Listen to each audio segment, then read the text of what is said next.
जय हिंद प्यारे साथियों, कैसे आप सभी लोग। आशा करता हूं कि आप सभी अच्छे होंगे, स्वस्थ होंगे और अच्छे से अपने पढ़ाई को कर रहेंगे। तो आज के क्लास में हम लोग पढ़ने वाले क्लास 12th हिंदी की अध्याय 6, जिनका की नाम है एक लेख और एक पत्र। क्या है? एक लेख और एक पत्र। और इससे बनने वाले सभी इंपॉर्टेंट प्रश्नों को इस क्लास में हम लोग कवर करने वाले हैं। तो सभी स्टूडेंट 1 बाय 1 प्रश्नों का आंसर भी लगाते चलिएगा और क्लास के लास्ट में कमेंट में जरूर बताना है कि आप सभी का स्कोर क्या रहा। तो चलिए शुरू करते हैं इस क्लास को। और इस क्लास का अपना पहला प्रश्न है कि एक लेख और एक पत्र शीर्षक पाठ क्या है। तो यह एक ऐतिहासिक पत्र है। कैसा पत्र है? यह एक ऐतिहासिक पत्र है। तो आपका 1 नंबर का सही आंसर ऑप्शन ए हो जाएगा। और आपका नेक्स्ट प्रश्न है कि एक लेख और एक पत्र के रचनाकार कौन है। तो इनके रचनाकार जो है वो भगत सिंह जी है। कौन है? भगत सिंह। तो आपका 2nd नंबर का करेक्ट आंसर ऑप्शन बी हो जाएगा। और आपका 3rd नंबर का प्रश्न है कि भगत सिंह का जन्म कब हुआ। तो भगत सिंह जी का जन्म 28 सितंबर 1907 को हुआ। कब हुआ? 28 सितंबर 1907 को। तो आपका 3 नंबर का करेक्ट आंसर ऑप्शन ए हो जाएगा। और आपका नेक्स्ट प्रश्न है कि भगत सिंह का जन्म स्थान है। तो भगत सिंह जी का जन्म स्थान बंगाचक पाकिस्तान में। किस जगह? बंगाचक पाकिस्तान। और इनका बंगाचक का जो नंबर है यह 105। ये भी आप लोग अच्छे से याद कर लीजिए। बंगाचक का नंबर कितना? 105। और जो कि वर्तमान में किस जगह, ये भी आप लोग अच्छे से याद कर लीजिए। किस जगह है? लायरपुर पाकिस्तान में। किस जगह? लायरपुर पाकिस्तान में। तो इनको आप लोग बिल्कुल भी मिस मत कीजिएगा। वर्तमान किस जगह? लायरपुर पाकिस्तान में। ये भी आपके बोर्ड एग्जाम में पूछा जाता है, तो इनको भी आप लोग अच्छे से याद रखिएगा। ठीक है, तो आपका 4 नंबर का करेक्ट आंसर ऑप्शन ए हो जाएगा। और आपका 5 नंबर का प्रश्न है कि भगत सिंह का पैतृक गांव है। तो भगत सिंह जी का पैतृक गांव खटकड़ कला पंजाब में। किस जगह पैतृक गांव? खटकड़ कला पंजाब में। यानी आपका 5 नंबर का करेक्ट आंसर ऑप्शन ए हो जाएगा। और आपका नेक्स्ट प्रश्न है कि भगत सिंह का शहादत कब हुआ। यानी निधन कह दे या फिर फांसी जो दिया जाता है, इनको क्या कहा जाता है? शहादत कहा जाता है। क्या कहा जाता है? शहादत। तो आप ये कब दिया गया था इनको? तो इनको दिया गया था 23 मार्च 1931 को। कब दिया गया था? 23 मार्च 1931 को। वो भी शाम के 7:33 पर। कब दिया गया था? शाम 7:33 पर लाहौर के षड्यंत्र केस में। किस केस में? षड्यंत्र केस में फांसी दिया गया। क्या दिया गया? में फांसी। तो इनको भी आप लोग अच्छे से याद रखिएगा। क्या दिया गया भगत सिंह जी को? 23 मार्च 1931 को शाम 7:33 पर लाहौर षड्यंत्र केस में फांसी। किनको? तो आपके भगत सिंह जी को। ठीक है, तो आपका 6 नंबर का करेक्ट आंसर ऑप्शन सी हो जाएगा। और आपका 7 नंबर का प्रश्न है कि भगत सिंह के माता का क्या नाम था। तो भगत सिंह जी के माता का नाम विद्यावती है। क्या है? भगत सिंह जी के माता का नाम विद्यावती। तो आपका 7 नंबर का करेक्ट आंसर ऑप्शन ए हो जाएगा। और आपका 8 नंबर का प्रश्न है कि भगत सिंह के पिता का क्या नाम था। तो भगत सिंह जी के पिता का नाम सरदार किशन सिंह। अगर भगत सिंह जी के माता की पूछे तो विद्यावती, और पिताजी की पूछे तो सरदार किशन सिंह। दोनों के दोनों आप लोग अच्छे से याद कर लीजिए। तो आपका 8 नंबर का करेक्ट आंसर भी ऑप्शन ए ही हो जाएगा। और आपका 9 नंबर का प्रश्न है कि भगत सिंह का संपूर्ण परिवार क्या था। तो भगत सिंह जी के संपूर्ण परिवार स्वाधीनता सेनानी थे। क्या थे? स्वाधीनता सेनानी। यानी आपका 9 नंबर का करेक्ट आंसर ऑप्शन सी हो जाएगा। और आपका 10 नंबर का प्रश्न है कि भगत सिंह के पिता सरदार किशन सिंह तथा चाचा अजीत सिंह। आप लोग यहाँ अभी याद कर लीजिए, भगत सिंह जी के चाचा का नाम क्या था? अजीत सिंह। या आप लोगों से पूछ लिया जाए कि अजीत सिंह भगत सिंह के कौन थे, तो चाचा जी थे। कौन थे? चाचा जी। यानी किसके सहयोगी थे? तो ये दोनों जो है किनके? भगत सिंह के चाचा और पिता यानी सरदार किशन सिंह, ये दोनों क्या थे? किसके सहयोगी थे? लाला लाजपत राय के। किनके? लाला लाजपत राय के। तो आपका 10 नंबर का करेक्ट आंसर जो है आपका ऑप्शन बी हो जाएगा। और आपका 11 नंबर का प्रश्न है कि भगत सिंह के भाई का क्या नाम था। तो भगत सिंह जी के भाई का नाम कुलवीर सिंह और कुलतार सिंह। यानी कुलवीर सिंह और कुलतार सिंह दोनों थे। कौन थे? भगत सिंह के भाई। तो ए और बी दोनों। यानी आपका 11 नंबर का करेक्ट आंसर ऑप्शन सी हो जाएगा। और आपका 12 नंबर का प्रश्न है कि भगत सिंह के छोटे चाचा सरदार स्वर्ण सिंह का निधन कब हुआ। तो आप लोग अच्छे से याद कर लीजिए, इनके चाचा सरदार स्वर्ण सिंह की जो निधन हुआ यह 1910 में हुआ। कब हुआ? 1910 में, यानी 1910 में। तो आपका 12 नंबर का करेक्ट आंसर जो आपका ऑप्शन बी हो जाएगा। और आपका 13 नंबर का प्रश्न है कि भगत सिंह के पिता कितने बार जेल गए थे। तो इनके पिताजी अनेक बार जेल गए थे, अनेक बार, ठीक है, एक दो बार नहीं बल्कि अनेक बार, कई बार जा चुके थे इनके पिताजी। तो आपका 13 नंबर का करेक्ट आंसर ऑप्शन सी हो जाएगा। और आपका 14 नंबर का प्रश्न है कि विपत्तियां व्यक्ति को पूर्ण बनाने वाली होती है, यह कथन किसका है। तो यह कथन जो आपका भगत सिंह जी का है, किनका है? भगत सिंह जी का। तो आपका 14 नंबर का करेक्ट आंसर ऑप्शन डी हो जाएगा। और आपका 15 नंबर का प्रश्न है कि भगत सिंह के अनुसार प्रिंस क्रोपकिन किस विषय के विद्वान थे। तो ये जो थे ये आपका अर्थशास्त्र के विद्वान थे। किस विषय के? अर्थशास्त्र, यानी इकोनॉमिक्स के, ठीक है। तो आपका 15 नंबर का करेक्ट आंसर ऑप्शन बी हो जाएगा। और आपका नेक्स्ट प्रश्न है कि कितने वर्ष की उम्र में भगत सिंह ने जलियांवाला बाग की मिट्टी लेकर क्रांतिकारी गतिविधियों की शुरुआत की। तो ये आपका सिर्फ और सिर्फ 12 यानी 12 ईयर में ही।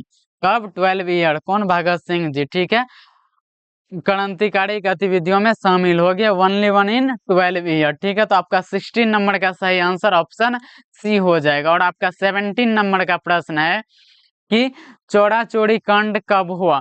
तो चौरा चोरी कांड 1922 में हुआ। कब हुआ? 1922 में ही। तो आपका 17 नंबर का करेक्ट आंसर ऑप्शन बी हो जाएगा। और आपका 18 नंबर का प्रश्न है कि कितने वर्ष की अवस्था में भगत सिंह को कांग्रेस तथा महात्मा गांधी से मोह भंग हुआ। तो ये हुआ आपका ओनली 15 ईयर, यानी 15 वर्ष में। कितने वर्ष में? आपके 15 वर्ष में। तो आपका 18 नंबर का करेक्ट आंसर ऑप्शन डी हो जाएगा। और आपका 19 नंबर का प्रश्न है कि करतार सिंह सरावा को फांसी कब दी गई थी। तो इनको दी गई थी 16 नवंबर 1915 को। कब दी गई थी? 16 नवंबर 1915 को, यानी आपका 19 नंबर का करेक्ट आंसर ऑप्शन बी हो जाएगा। और आपका 20 नंबर का प्रश्न है कि गणेश शंकर विद्यार्थी किस पत्र का संपादन करते थे। तो ये करते थे आपका प्रताप। किस पत्र का? प्रताप पत्र का, यानी आपका 20 नंबर का करेक्ट आंसर ऑप्शन डी हो जाएगा। क्या हो जाएगा? ऑप्शन डी हो जाएगा। और आपका नेक्स्ट प्रश्न है कि सन 1926 में भगत सिंह ने किस दल का गठन किया। तो ये जो गठन किया है आपका नौजवान भारत सभा का, यानी आपका 21 नंबर का करेक्ट आंसर ऑप्शन बी हो जाएगा। और आपका 22 नंबर का प्रश्न है कि भगत सिंह ने अपने मित्रों के साथ केंद्रीय असेंबली में बम कब कब फेंका था। तो ये जो बम फेंका था ये आपका 8 अप्रैल 1929 को फेंका था। कब फेंका था? 8 अप्रैल 1929 को। ये भी किनके साथ मिलकर? ये आपका बटुकेशर दत्त। कौन थे? बटुकेशर दत्त और राजगुरु। कौन? राजगुरु के साथ मिलकर, के साथ मिलकर। कौन? तो आपका भगत सिंह जी। कहाँ? केंद्रीय असेंबली में ये क्या कहते हैं, क्या फेंका? बम फेंका, वो भी 8 अप्रैल 1929 को। तो आप लोग इनके साथ जो भी व्यक्ति थे इनका भी नाम आप लोगों को अच्छे से याद रखना। तो इनके साथ जो कौन कौन थे? बटुकेशर दत्त और राजगुरु थे। कौन कौन? बटुकेशर और राजगुरु जी थे। तो आपका 22 नंबर का करेक्ट आंसर ऑप्शन बी हो जाएगा। और आपका 23 नंबर का प्रश्न है कि भगत सिंह की पहली गिरफ्तारी कब हुई। तो भगत सिंह जी की पहली गिरफ्तारी 1927 मई 1927 को भी। कब हुई? मई 1927 को, यानी आपका 23 नंबर का करेक्ट आंसर ऑप्शन बी हो जाएगा। और आपका 24 नंबर का प्रश्न है कि पंजाब की भाषा तथा लिपि की समस्या, ये जो है पंजाब की भाषा तथा लिपि की समस्या किस लेखक की रचना है। क्या है प्रश्न? तो आपका प्रश्न है पंजाब की भाषा तथा लिपि की समस्या पर किस लेखक की रचना है। तो ये आपका भगत सिंह जी की रचना है। किन की है? आपका भगत सिंह जी का। तो आपका 24 नंबर का करेक्ट आंसर ऑप्शन ए हो जाएगा। और आपका 25 नंबर का प्रश्न है कि निम्नलिखित में कौन सी रचना, क्या प्रश्न, निम्नलिखित में कौन सी रचना भगत सिंह जी की है। तो इनमें जो रचना है आपका भगत सिंह जी की जो है आपका वो इनमें से है आपका विश्व प्रेम, ये भी है, युवक ये भी है, मैं नास्तिक क्यों हूँ ये भी है, यानी आपका इनमें से सभी हो जाएगा। तो आपका 25 नंबर का करेक्ट आंसर ऑप्शन डी हो जाएगा, यानी इनमें से सभी जो रचना है आपका भगत सिंह जी का ही है। तो आपका 25 नंबर का करेक्ट आंसर ऑप्शन डी हो जाएगा। और आपका नेक्स्ट प्रश्न है कि अछूत समस्या किस लेखक की रचना है। तो अछूत समस्या जो आपका भगत सिंह जी की रचना है। तो आपका 26 नंबर का करेक्ट आंसर ऑप्शन डी हो जाएगा। और आपका 27 नंबर का प्रश्न है कि निम्नलिखित में कौन सी रचना भगत सिंह की नहीं है। विद्यार्थी और राजनीति ये भी भगत सिंह जी के है, सत्याग्रह और हड़तालें ये भी भगत सिंह जी की है, बम का दर्शन ये भी भगत सिंह जी की ही है, लेकिन ही पुरानी हिंदी ये भगत सिंह जी की बिल्कुल भी नहीं है। तो आपका 27 नंबर का करेक्ट आंसर ऑप्शन डी हो जाएगा। और आपका नेक्स्ट प्रश्न है कि बंदी जीवन किसकी कृति है। तो बंदी जीवी जी आपका सचिंद्रनाथ सन्याल जी की है। किनका? सचिंद्रनाथ सन्याल जी का, यानी आपका 28 नंबर का करेक्ट आंसर ऑप्शन सी हो जाएगा। और आपका 29 नंबर का प्रश्न है कि डॉन ब्रिन की आत्मकथा क्या है। डॉन ब्रिन की आत्मकथा किनकी रचना है। तो ये जो रचना आपका सचिंद्रनाथ सन्याल जी की है। किनकी? सचिंद्रनाथ सन्याल जी की, यानी आपका 29 नंबर का करेक्ट आंसर ऑप्शन डी हो जाएगा। और आपका 30 नंबर का प्रश्न है कि भगत सिंह निम्नलिखित में से किस प्रदेश के थे। तो ये जो थे आपका पंजाब के, किस जगह के? पंजाब के। तो आपका 30 नंबर का करेक्ट आंसर ऑप्शन बी हो जाएगा। और आपका नेक्स्ट प्रश्न है कि जब देश के भविष्य का निर्णय हो रहा हो तो व्यक्तियों के भाग्य को पूर्णतः भुला देना चाहिए, यह उक्ति किस शीर्षक पाठ से है। तो ये है आपका एक लेख और एक पत्र से। किससे है? एक लेख और एक पत्र से। तो आपका 31 नंबर का करेक्ट आंसर ऑप्शन ए हो जाएगा। और आपका नेक्स्ट प्रश्न है कि भगत सिंह की रचना निम्न में से कौन है। तो भगत सिंह जी की रचना एक लेख और एक पत्र है। तो आपका 32 नंबर का करेक्ट आंसर ऑप्शन डी हो जाएगा। और आपका 33 नंबर का प्रश्न है कि एक लेख और एक पत्र में भगत सिंह ने किसको पत्र लिखा था। तो ये सुखदेव जी को पत्र लिखा था। किनको लिखा था? सुखदेव जी को। तो आपका 33 नंबर का करेक्ट आंसर ऑप्शन ए हो जाएगा। और आपका 34 नंबर का प्रश्न है कि भगत सिंह ने कैसी मृत्यु को सुंदर का।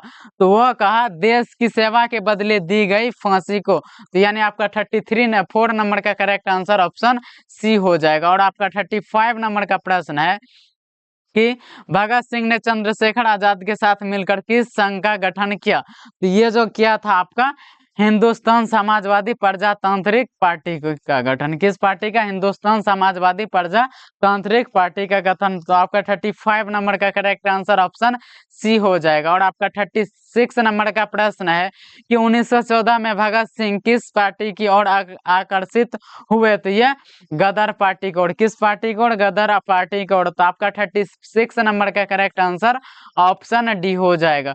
और आपका 37 नंबर का प्रश्न है कि भगत सिंह को अपने लिए सजा के संबंध में क्या विश्वास था, यानी उनको क्या लग रहा था। तो उनको सिर्फ और सिर्फ यही लग रहा था मृत्यु दंड, केवल और केवल क्या लग रहा था? मृत्यु दंड। तो आपका 37 नंबर का करेक्ट आंसर ऑप्शन सी हो जाएगा। और आपका 38 नंबर का प्रश्न है कि प्रिंस, क्या है प्रश्न, कि प्रिंस क्रोपोकिन कौन था। तो ये आपका कौन था? अर्थशास्त्र का विद्वान, जो कि आपको पिछले ही प्रश्न में बता चुके हैं। ठीक है, तो आपका 38 नंबर का करेक्ट आंसर ऑप्शन ए हो जाएगा। और आपका 39 नंबर का प्रश्न है कि मतवाला पत्रिका कहाँ से निकलती थी। तो मतवाला पत्रिका कलकत्ता से। कहाँ से? कलकत्ता से। तो आपका 39 नंबर का करेक्ट आंसर ऑप्शन डी हो जाएगा। क्या हो जाएगा? ऑप्शन डी हो जाएगा। और इस क्लास का लास्ट प्रश्न है कि आत्महत्या एक घृणित अपराध है, यह पूर्णतः कायरता का कार्य है, यह कथन किसका है। तो यह कथन आपका भगत सिंह जी का है। किनका है दोस्त? तो भगत सिंह जी का। तो आपका 40 नंबर का करेक्ट है, यानी इस क्लास का लास्ट प्रश्न का सही जवाब ऑप्शन डी हो जाएगा। क्या हो जाएगा? Option D. आप लोगों का कितना स्कोर रहा अभी का अभी आप लोग कमेंट सेक्शन में जरूर लिख दीजिए। और अगर आप सभी को यह क्लास अच्छी लगी हो तो लाइक और सब्सक्राइब जरूर कीजिए। मिलते हैं इसी तरह के एक और बेहतरीन क्लास के साथ। तो आज के लिए इतना ही। जय हिंद, जय भारत।